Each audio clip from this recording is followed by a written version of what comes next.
Welcome to the art course. Whether you're an absolute beginner or you've been drawing and painting for a while now, there's a whole range of techniques and exercises that you can try to improve your artwork. I'm Richard Taylor.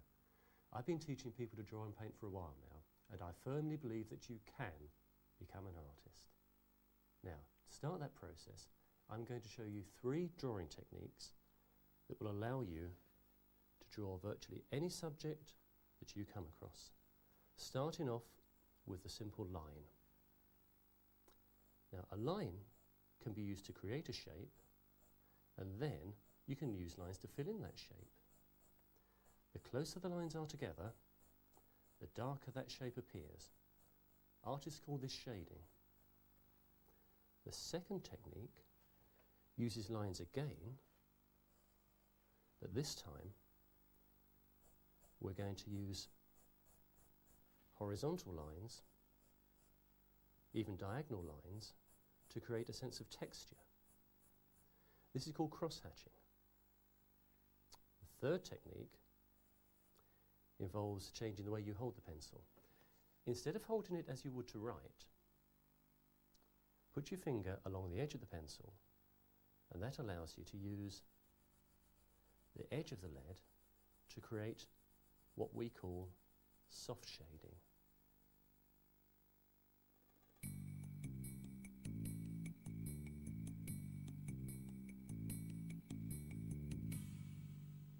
To put these 3 techniques into practice, I'm going to draw this orange, starting off with a basic line shape, just to see how it works. Now that's the rough shape. All fruits have a top to them, usually where they've been picked off from the tree. If you choose to actually put the top of the fruit at the top of your drawing, it may look a little bit dull.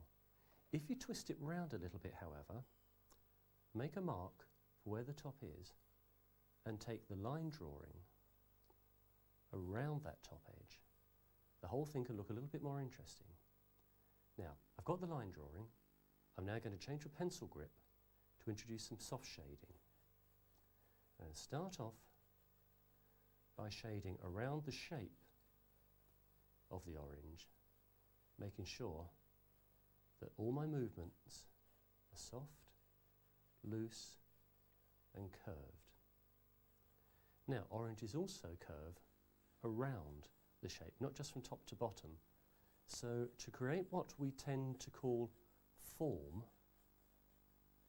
in other words, recreating the shape, we need to start to shade very softly around the shape of the orange, leaving this part here as light as we can to act as a highlight.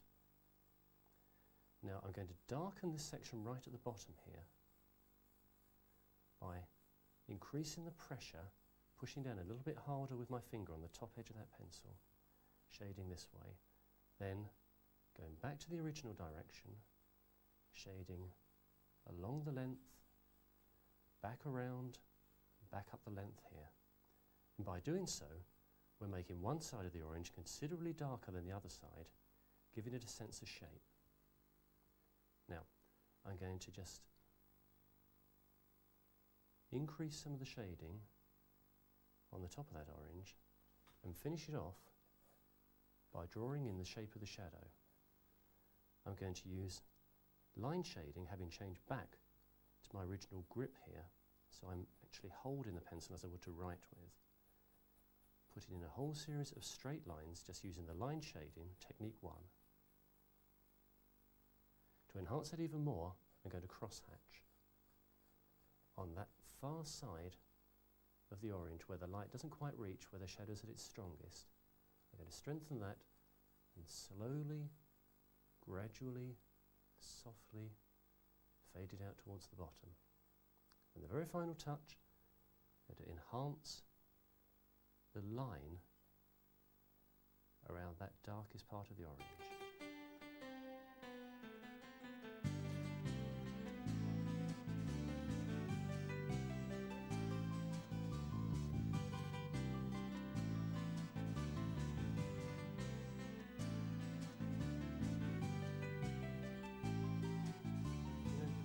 just have to draw with pencil.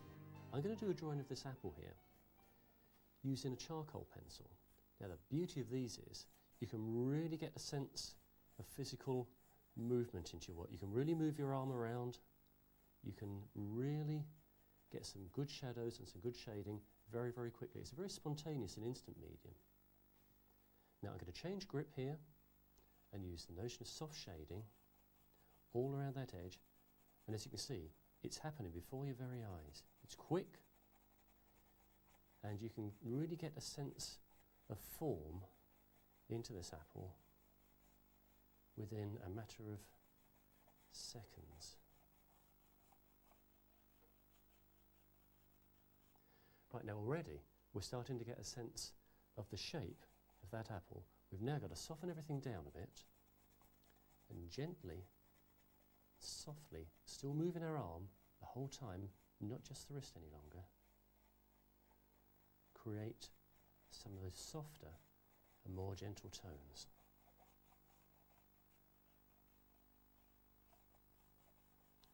Right, it's now time to sharpen those up a little bit. I'm going back to my original writing grip. I'm really getting a sense of depth and strong lighting occurring here by really pushing hard. You know what you can do, you can actually get your finger in here and just smudge it all around a little bit just to soften up those edges into the light bits and the lighter bits into the white bits.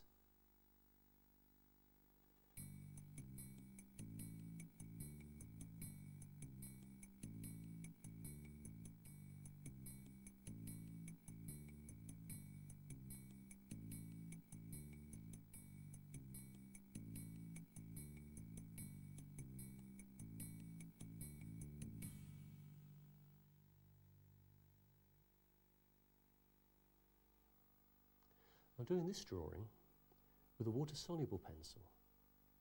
Now, this is used in exactly the same way as a normal pencil. You use line shading, you change the grip, use soft shading, just as before, soft shading around the edge, gently blending it in.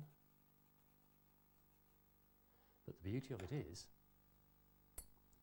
as soon as you have water, you instantly create a wash. Because what happens is, as soon as the water comes into contact with your drawing, the graphite dissolves into the water and creates this lovely soft watercolory feel. Now you can use your brush to give it a sense of direction. Of course the darker parts here will become even darker still when they're wet, but it's worth remembering they will dry a lot lighter than they actually appear when they're wet, because what you're seeing is the water glistening. There, just gently washing that in, taking a little water off and just touching in the top. Now the other good thing you can do is you can actually wet the pencil.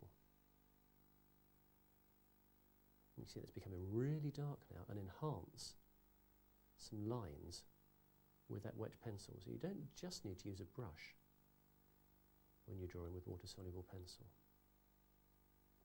And you can sharpen up some edges, which are becoming really nice and soft now, rather like charcoal, but with the fluidity that water will give it. Now while we're waiting for that one to dry, we can move on to finish this one off over here. Get those really dark, strong sections drawn in there. Soften the shading around there, draw in the shadow here, which we can fill in very quickly using a similar technique to that used with the charcoal, because it's quite a soft medium, it spreads very well. And I'm now again using soft shading, working around the edges, and it's just ready to add some water. It's great, isn't it? Just a touch of water, and pull that liquid graphite now round in the shape of the mushroom, picking up the dark sections in the middle, pulling that water about. And in fact, really what we're doing is painting now, because we are in control of where the water and where the tone is going using that paintbrush. Now let's sort out that shadow here. Bit of a hard edge occurring here, so let's blend some of that in a little. Working in a round, flowing motion all the time. Dipping the pencil in the water and now drawing on to sharpen up some of these lines and really darken some of these sections here. Now, as soon as these have dried, you can go back onto them and add a few little bits of line shading, strengthen the shadow with soft shading here, highlight some of the really dark bits, and just really finish them off using all of your drawing skills to create a lovely, flowing, fluid picture, the one that you've drawn.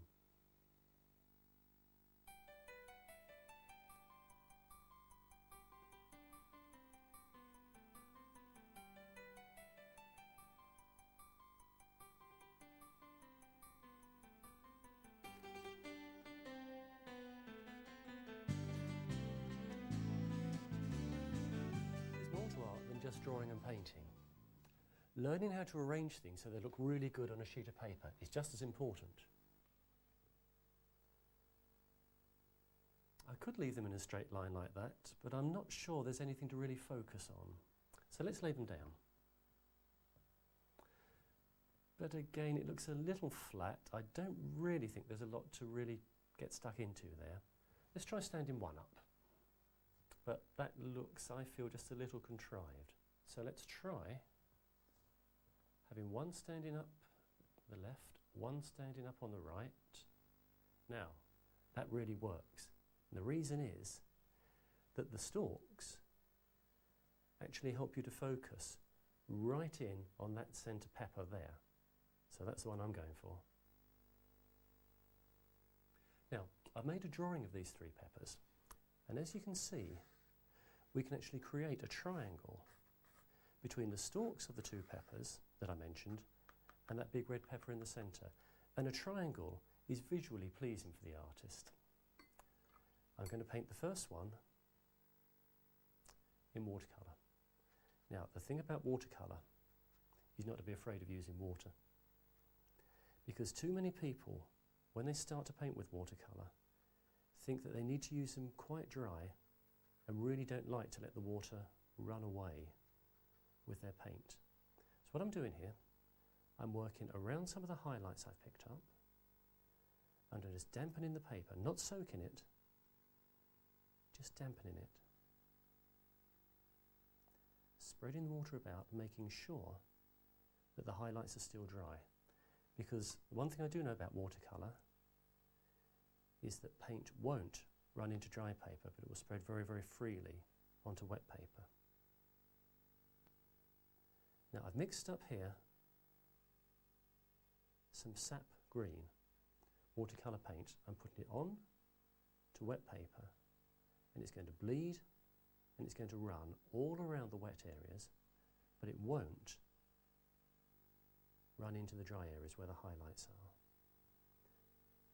Now this first stage is what artists call an underwash, and this is to establish the basic colours and the basic tones. Now I've mixed this paint from pan paints. You can buy all sorts of watercolour paints. You can buy tubes, you can buy pans, but I personally like the pan paints because they're very small, you can work them up easily, you don't need to use a lot of them, and they're really not very expensive to buy, and they sit very, very nicely indeed in a little set. Now, I need to leave that for 30-40 seconds probably, just so the surface water has been absorbed into the paper. Now, while that paint was drying, I've added some blue or ultramarine to this particular mixture of sap green I started off with, and I'm applying this onto the slightly damp paper. Most of the surface water has been absorbed, and as you can see, it's spreading and bleeding very softly, and it's merging in with the rest of the colours.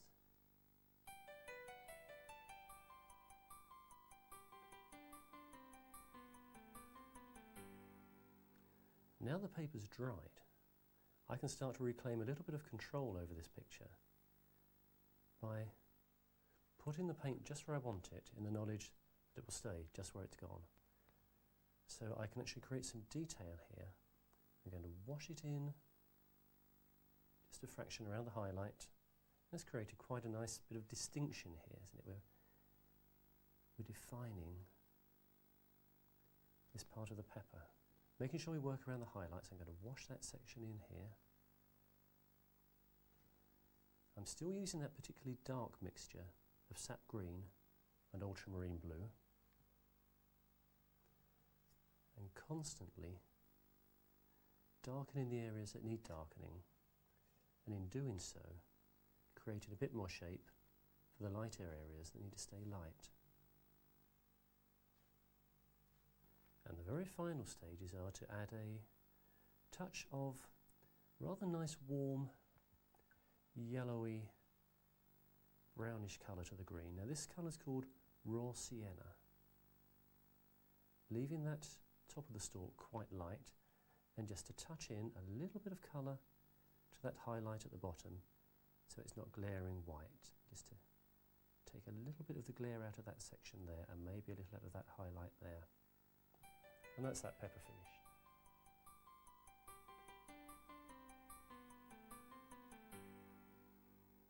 I'm going to do this next pepper using watercolour paint and colour water soluble pencils. So I'm going to use the same principle as last time. I'm dampening the paper, and while we've still got some surface water on, I'm going to put a wash of cadmium red onto this, working around the highlights that I can see on the peppers so that the paint won't run into those, and just washing this very, very loosely across the paper.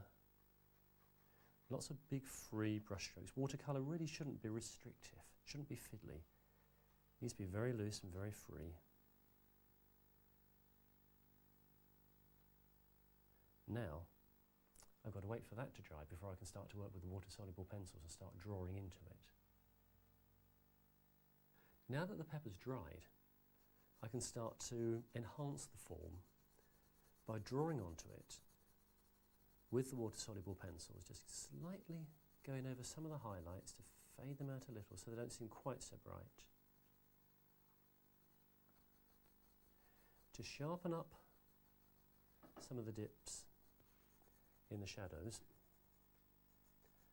and to start to create a little bit of a curve on that bottom area. It's looking just a little bit flat.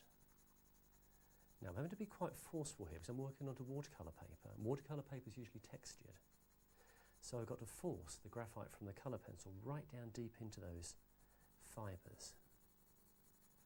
So rather like the charcoal, it's quite a physical thing, which you have to put some effort, put a bit of movement into it.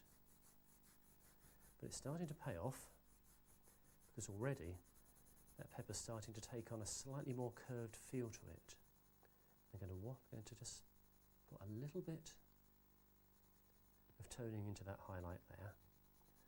I'm going to strengthen those dips here, strengthen those dips there, work around the shapes here, and just very, very gently wash over those highlights so they're still looking light, but not the glaring white of the paper. Now here's a little hint.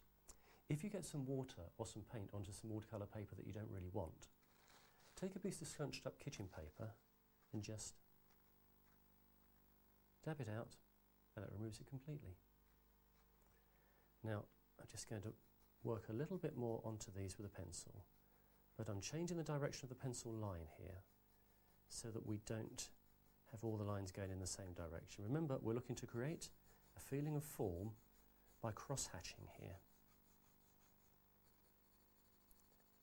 There we can see those lines and that cross-hatching working quite nicely for us there. It's making the whole thing come alive. It's preventing it from looking totally flat. And the very last stage is to not forget the green stalk at the top there. So I've still got a little bit of that green with the Royal Sienna that I mentioned left in the palette. I'm going to touch that in,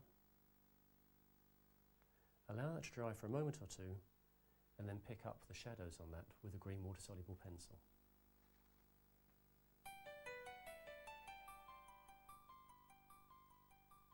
And the last pepper I'm going to paint in acrylic paints. Now, these are permanent paints. They dry very, very quickly and they stay dry forever. So I'm using a disposable palette, squeezing them out onto there, but they're also water soluble, so I can dilute them. Now I'm just going to use this one brush still.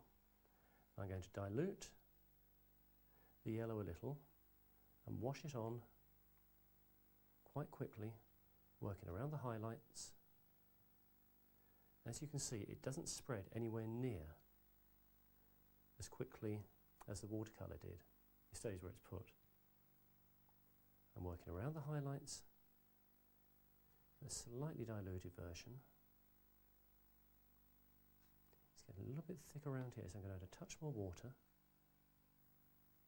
pour that around there, and by the time I finish this section here, the other side will be nearly dry. Let's work around those highlights.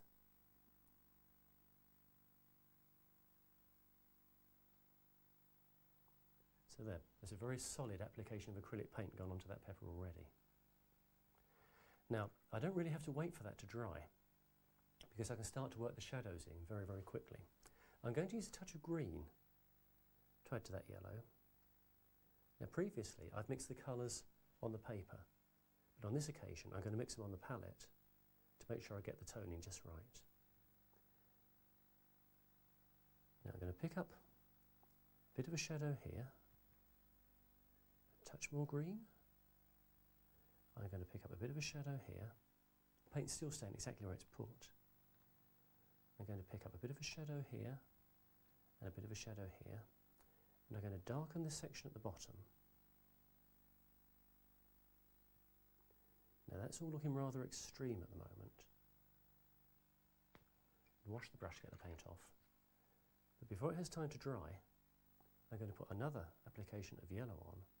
So we've almost created 3 tones. We've got the undercoat, we've got the dark shadows, and we've got the middle tones that I'm blending here now. And for the first time, really, I'm using brush strokes, not just letting the water and the paint wash around for us. Using almost cross-hatching technique to blend those paints in. Now going back up to the top here, adding a touch of yellow, and blending those in a little here. I think we can afford a little bit more of a shadow on this side to highlight the lighter section there. Now that the paint's dried and settled so quickly onto the paper, I can just touch in a few of the shadows here, just 1 or 2 here, just some tiny little dots there. Taking off the surface water from the brush, because I don't really want a lot of water at the moment, and just cross-hatching with my paintbrush here to blend that shadow colour in. Now that's the same colour we're going to use on the stalk. Pulling that paint, which is a lot thicker than the previous watercolour that we've used, right up to the edge, and then again picking up just a touch of green to darken it a little and to run that round, run along the inside edge of that pepper stalk, and just worked in a little, helps to give it the idea of form with the light part here and the dark part there. So that's the peppers painted, but the job's not over yet. We've got to paint in the shadows that actually anchor the group to the tabletop. Now to do that, I'm going to mix together everything I've used so far and all of the techniques. I'm going to dampen the paper around where the shadows will be. Then, with some water on the brush, I'm going to take some acrylic green. I'm going to mix it with the cadmium red from the watercolour, and that will turn a rather muddy browny grey, and I'm just going to drop that in, and that spreads like wildfire, doesn't it? Rapidly running out along the line of the water.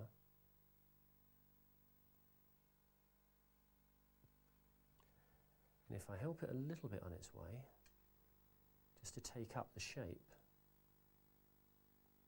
of the shadows that we've sketched in,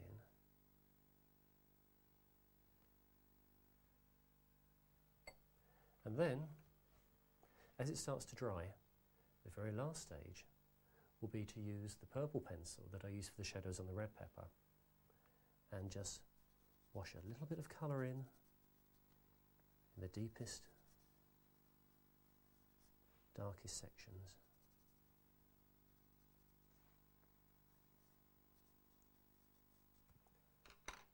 And just with the aid of a brush, pull some of that colour out. So we've got the red,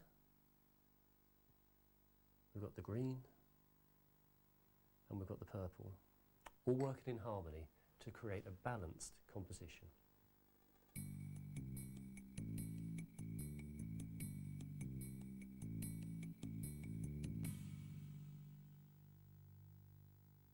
Now, the last composition we did was based upon a triangle, with the bar at the top and the peak at the bottom. This time I'm going to turn the whole thing upside down. This composition is going to have the point at the top of the mug, and the base will run from the bottom of the orange through to the bottom of the lemon. It's going to be painted in watercolour again. Only this time I'm going to concentrate a lot more on the shadows and some of the more softer, subtle tones. First thing I'm going to do is to wet the areas where I want the shadows to go. Because we're using a white cup, I don't want colour and shadow running across the whole thing. I just want to select a few little areas. And I've chosen a mixture of ultramarine blue with just a touch of a very, very warm purple, which I'm going to drop in there and pull it around so we get a very soft form of shading. Now, it's running very, very freely here with the water, and I know that it will dry an awful lot lighter. I'm also going to run a bit of a shadow around the base here, where that lemon's casting a little bit of a shadow, and there's a little bit of a shadow being bounced back from that orange. Now, because the lemon's yellow, I'm going to drop just a touch of yellow into that shadow colour, because a white mug will pick up colours. And on the other side, it's going to pick up the orange, so I'm going to drop just a touch of orange into that shadow colour. Let that flow in and bleed, and create quite a complex web of colours in that shaded area. And I'm going to leave those to dry for a few moments while I mix up the colours for the lemon and the orange. Watercolour paints are ever so easy to mix up. Just make sure you load your brush with water, work up the paint and transfer it to the palette. Make sure you have enough for the area that you're going to fill. But before you move on, make sure you wash your brush. That way you'll ensure that you don't contaminate the next colour and it stays really pure and clean for you. To make sure that I get an even coating on the lemon and on the orange, I'm going to dampen the paper first, so that when I do put the paint on, it's going to flow very freely and not get caught in some of the fibres, as happens when you put dry paint onto watercolour paper. So I'm working around the highlights to make sure that the paper is evenly damp.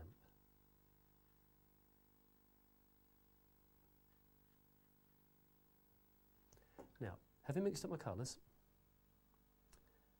I'm going to put a very strong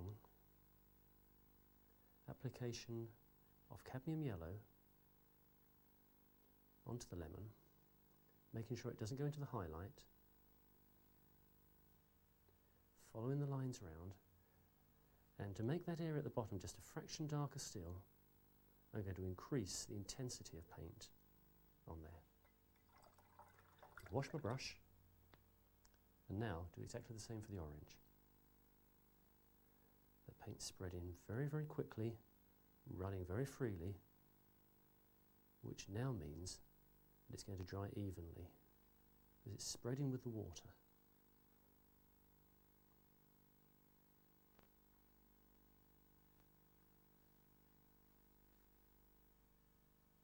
And while that's drying, I can move over to the handle of the mug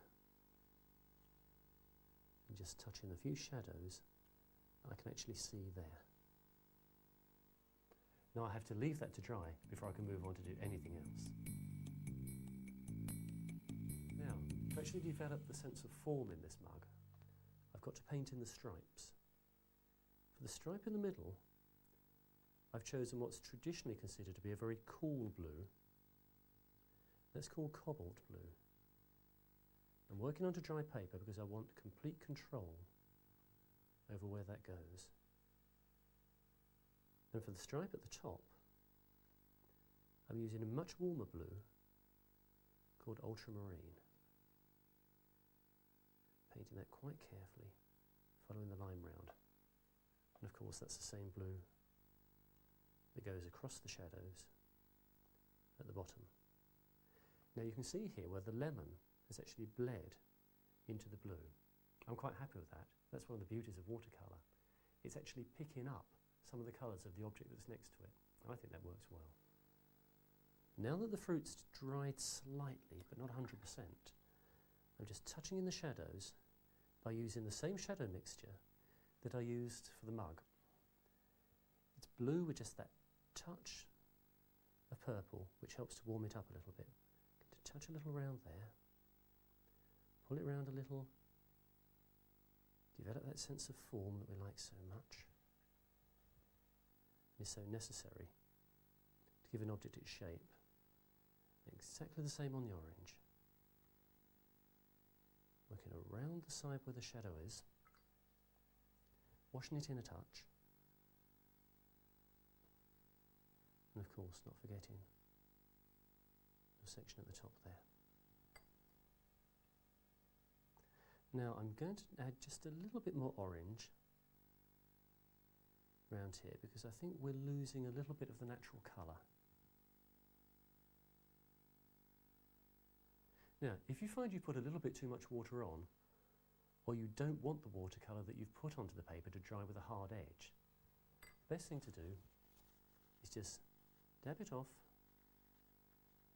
with a little bit of kitchen roll. Not only will that remove the paint, but it will help to enhance the texture as you push it down into the fibres of the paper. Now to anchor this group of objects visually onto the table, we have to add the shadows that they cast.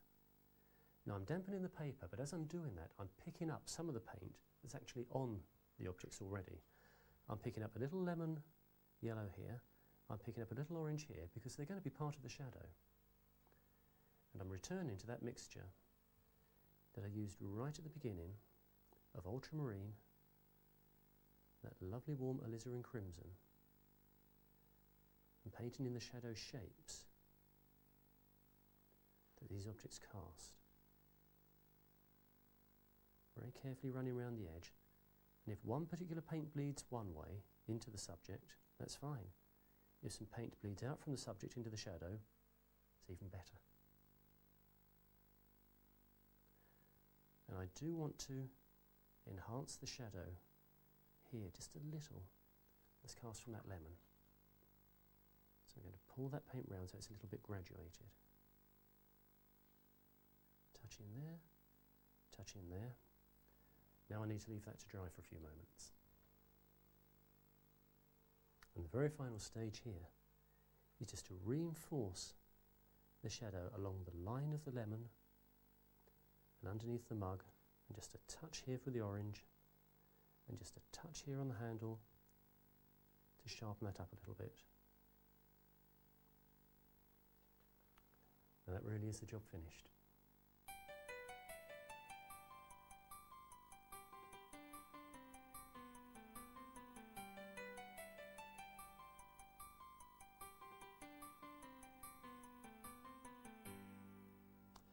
once you've had a go at painting one or two quite simple objects, you'll probably be ready to start looking for something a bit more complicated. Now, I'm setting up this group of objects here because I love the colours and we've got some really good shapes as well. I've got this lovely blue bottle with a really nice curve to it. I've got this lovely blue and white towel with some really good stripes on it, and this set of grapes. And I've got to get them in just the right position. Now, we haven't concentrated much on foregrounds yet, so I think I'm going to create a fold in that foreground that really breaks the lines. So, that seems to work. Let's have a go at it. Now, I'm just finishing off the drawing here, concentrating very much on the foreground. I'm actually following the lines of the stripes. I'm watching them as they rise over the humps and as they flatten out again. And I'm trying to copy those stripes here. What I'm doing is making sure that when one stripe goes behind and underneath the fold, that it doesn't come out at exactly the same place, like just here. I'm finishing that stripe here, and I'm starting it just a little bit further on. That will really give the impression when we come to paint it that there's going to be a fold there. Now that's just about ready to paint.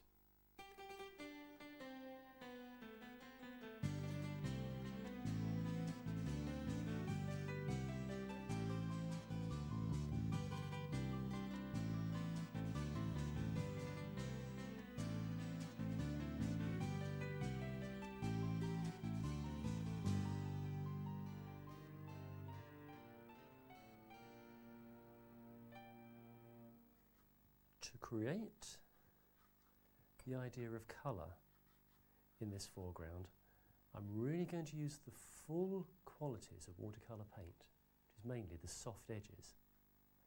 I'm dampening the paper just on the far side of each of these folds here, and I'm going to run a line of paint along that edge. And because the top of the fold is dry, the paint won't run into that. And I'm going to run a line of paint along the top of this fold here. And again, because the top of the fold is dry, it's not going to run into that. So, I'm going to work it in just a fraction, touch it in gently there, finish off that line there, and now I'm just going to leave that to dry for about 3 or 4 minutes, so that we've got a dry edge on the top, but maybe a slightly damp edge just along the top of that fold. Now that that shadow wash has dried, I can start to paint on stripes. And as soon as they come to the area where the shadow wash was, they appear just that fraction darker, which creates a nice contrast between the white. So you can see there's a little bit of a shadow there. Now, this stripe comes up and over. So I'm going to wash the blue on there, but stop just short of the top. And I'm going to put a watery line across there, and that's going to run down towards the bottom. And I'm going to add a touch more paint, and that will help us give the feeling that we have a stripe that comes along, goes up, and then comes back down on itself. Now exactly the same on the next stripe here. Paint in the colour, touch a little bit of water along the top, let it run downwards. Now the shadows directly underneath the bottle are going to be considerably darker, so we can paint those with a really strong mixture of ultramarine blue and just a hint of alizarin crimson, working carefully around that leaf, and exactly the same underneath the grapes. It's going to be a very, very strong shadow on the stripe there. Let's touch a little more water in and take that round to there. Now I think what we can do is to touch a little bit more of that colour mixture that we used in the shadow directly underneath the grapes in that leaf there, even to make the white stripe look just a fraction more shaded. Now I'm going to use exactly that same principle right at the very front of the composition.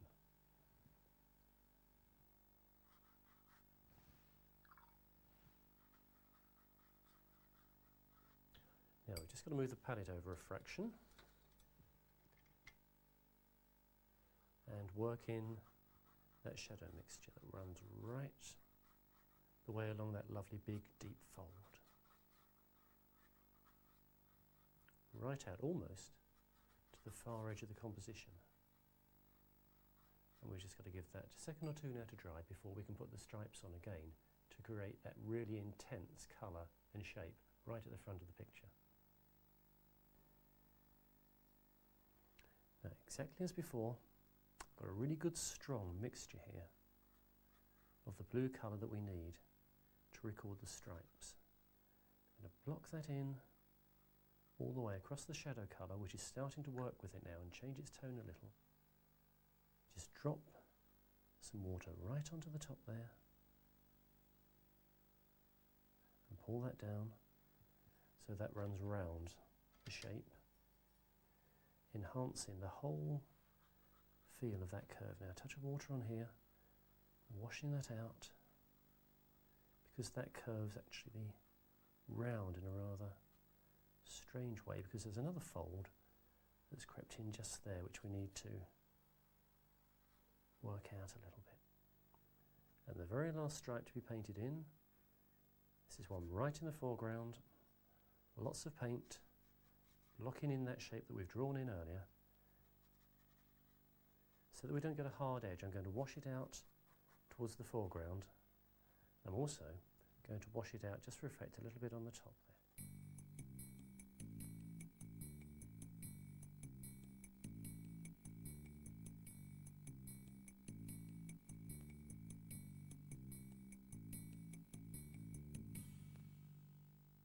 The techniques you've seen so far have been well within your reach. What you have to do now is to find some subjects that you like, some time to practice and enjoy it.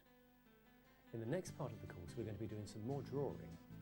We're going to be looking at pen and wash and introducing pastels, and we'll be looking at the way that colours work. So, hope to see you then.